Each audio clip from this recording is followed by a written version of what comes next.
Unfiltered by Two.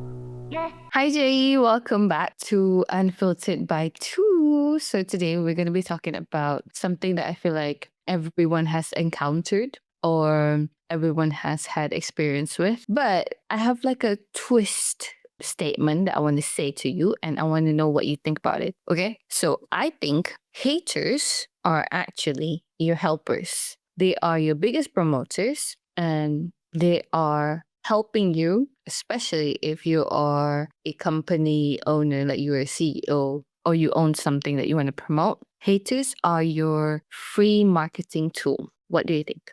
Wow. I mean, I had never thought about this because, for me, if I talk about haters, I will be like, oh, these kind of people are just talking shit on the internet again. They're just jealous of everything they can get. Well, but I haven't even thought of this perspective. Like, haters are free marketing resources. Sounds cool. I mean, yeah, Okay. they do contribute to the reach. But the reason why I say it is because people, okay, why do you think people hate? For me, people hate because of the whole psychology of hating someone. Sometimes you hate because it is rooted in your insecurity or fear that something is threatening what you already like. So hate is usually disguised as it is a form of acknowledgement but disguised as like backhanded admiration. You get what I mean? So like they tahu your business is there. They know who you are. They know what you are capable of doing. But they feel threatened because they cannot be like you because of their own insecurity. But the fact that is there is they hate you, one, because they cannot be you, but at the same time, they acknowledge who you are. And by that, they are doing that interaction to you or whatever company that you have, which is a fuel for you to have your marketing. I get that sometimes people say, bad marketing is still marketing, but what do you think in that logic? Do you think like even though, bad marketing is still marketing, is it, something that people should use? I think there's a few perspectives that I have thought about it sometimes. But the first is that I think there is no such marketing is called bad marketing. Basically, every marketing is marketing, no matter is the quality good or bad. Because the purpose of marketing is just you want people to know about something that you are marketing, right? So as long as the purpose of letting people know about that product, know about that service is achieved, then it is good marketing, no matter it's being known in a good way or a bad way. But of course, companies would prefer it to be in a good way lah, because they want to get a good reputation, good image, so that they can sustain their products and stuff. But sometimes bad marketing could also work. It could turn out in a good way sometimes, but this depends on the execution lah. I think that's fair, but like, though I like that, like any marketing, no matter bad or good, is still marketing. It will still help your business grow. It will still help you. Let's say you are an influencer, it will still help you grow. But for me, at a certain extent, they will somehow, in a way, affect your company, affect your business. But I always like to say this. I found this on threads, I think 2 days ago. Someone was saying that because of haters, I grew as an influencer. And now I have changed my haters into my supporters, Mm. which is, I would say, for me, when someone hates on you or when someone hates on the company, the business that you have, it is something relevant, something that is competing with established favorites. So we as humans, right, we always have our own favorite or something that we favor rather than the other. So when we see something that is like a competition to something that we already like, we as human naturally we would see that person as a threat and we would start hating on it. So do you think you have ever been in that situation where you are the hater? For me, I have this little episode. Like back then, when I used to like reading so much, so I basically go to bookstores every month. In my middle school years, that I like to write stories so much. So until there is a time where I was jealous of the other, the established authors' skills of writing. Mm. And to the extent that I avoided the novel section, I avoided the fiction section in the bookstore, you know what? Oh, wow. There was one time that I didn't want to go there because every time I went there, I feel like they are very established. They are very like, established authors and stuff. And I dreamed of one day having my book published and being sold like them. But when I stand in front of that section, I feel small, you know what? I feel small. I feel like because I have my own story drafts, but of course compared to them, it's just like, something like a kindergarten student or something. Like, the gap is too much now. Like, I don't want to see their work because it reminds me of how small my work is. So there is that one time, but now I have come to that piece of it. That's good. At least you came to peace with it. Yeah. I mean, for me, like, I think the only time I was a hater was when someone was like taking my opportunities. Like, back then, I was the event host for most of the events. And then comes someone and, they took some of my projects and all that. And I'm like, Oh, you are now on my radar. So, you are not my enemy. but one thing is, like, I didn't like hate on them. It's just something that, I feel like, okay, ding ding, someone is threatening my position, But one thing that ended up happening was I got hated on. What? It's like a reverse thing where that person is thinking I'm their threat. You get what I mean? Yeah. I see them taking and then they see me as same way, but even more because I was already there, I was already established. So they are trying to, very dramatic, right? Very like, ooh, like K-drama, not K-drama, what do you come on? But it was so funny. But I ended up getting hated on. But one thing that I did was I pushed through.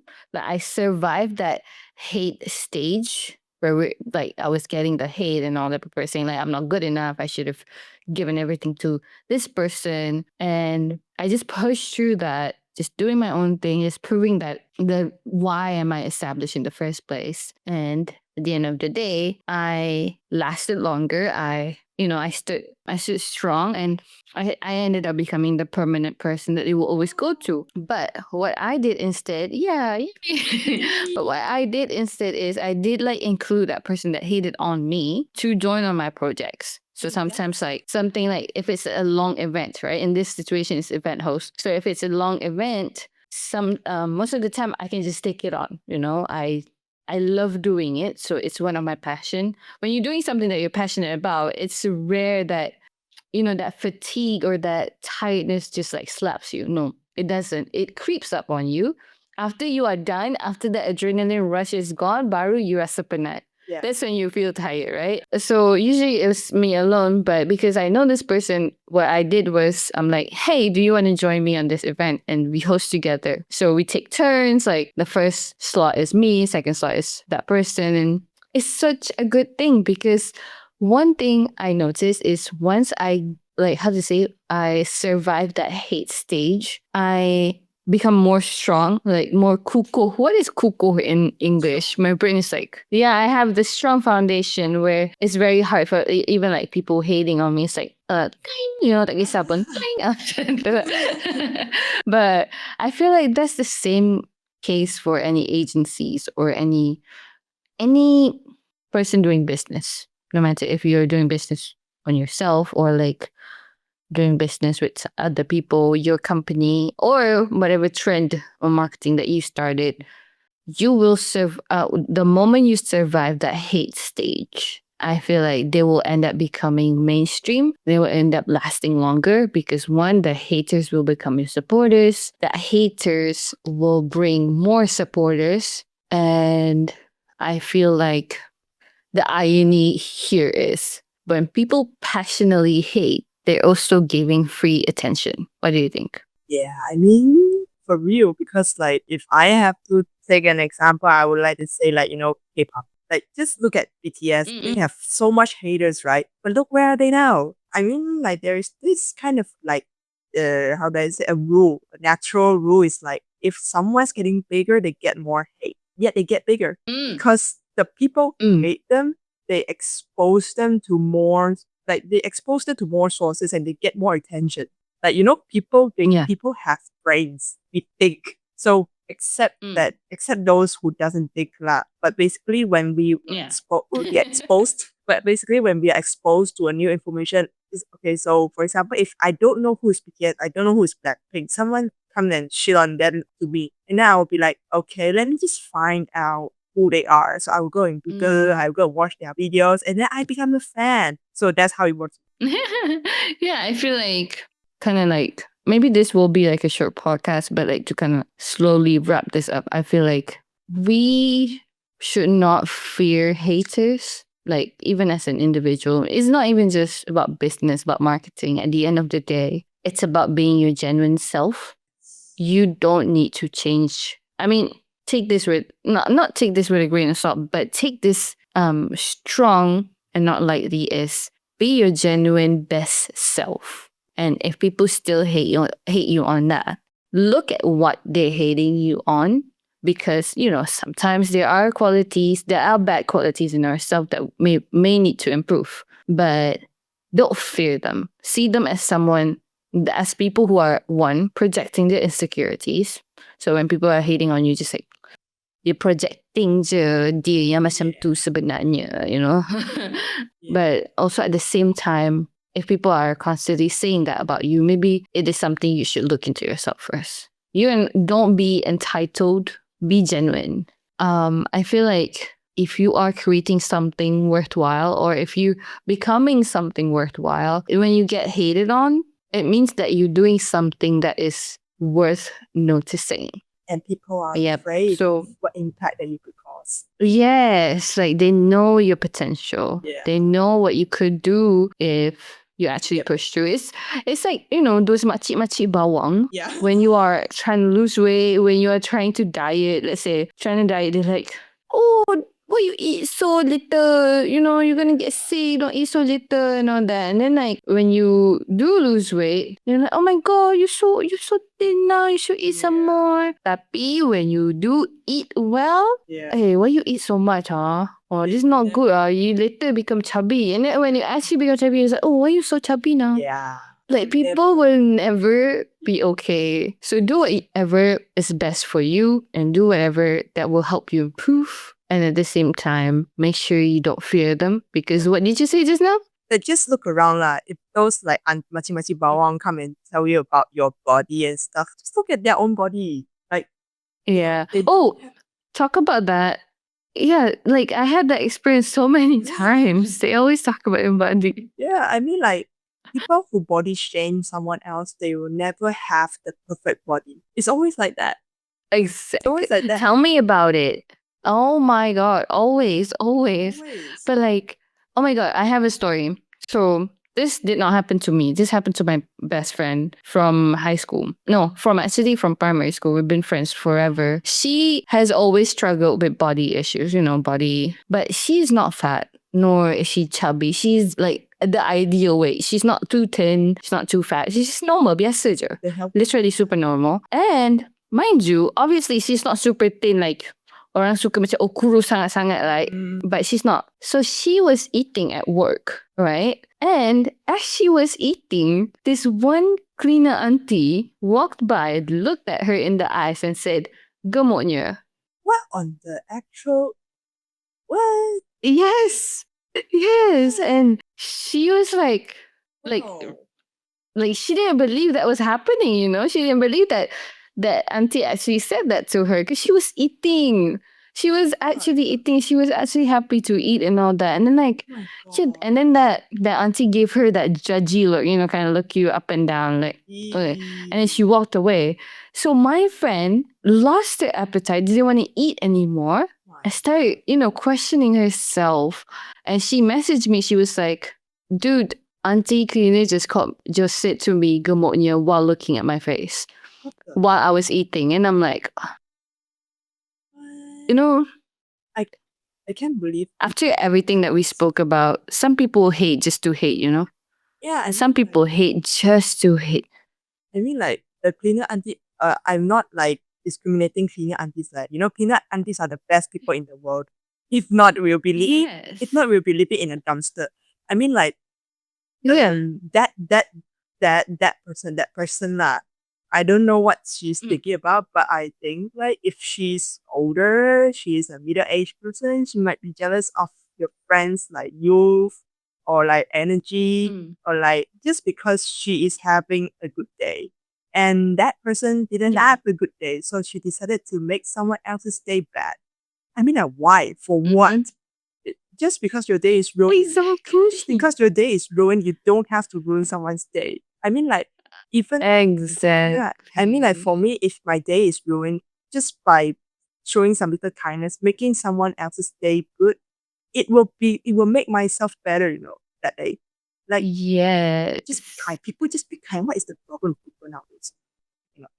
I know, so mean. Like she just ended up not eating because she started questioning and like that this later she had lost her appetite and she was like, "Am I actually fat?" And I'm like, "Girl, you have lost so much weight. Girl, Like, you don't need to lose any. Like you are good." And just to think that sometimes, right, after everything that we talked about, I'm not trying to diminish about what we talked about, but keep in mind that at the end of the day, some people hate just to hate because they had a bad or rough life or rough day. yeah. So don't take the hate so seriously. Just go through, persevere through, and, go on, move on with whatever you want to do. Don't let people stop you. So, any last words? Last words for this episode is that haters are gonna hate, players are gonna play. We are all players, are we?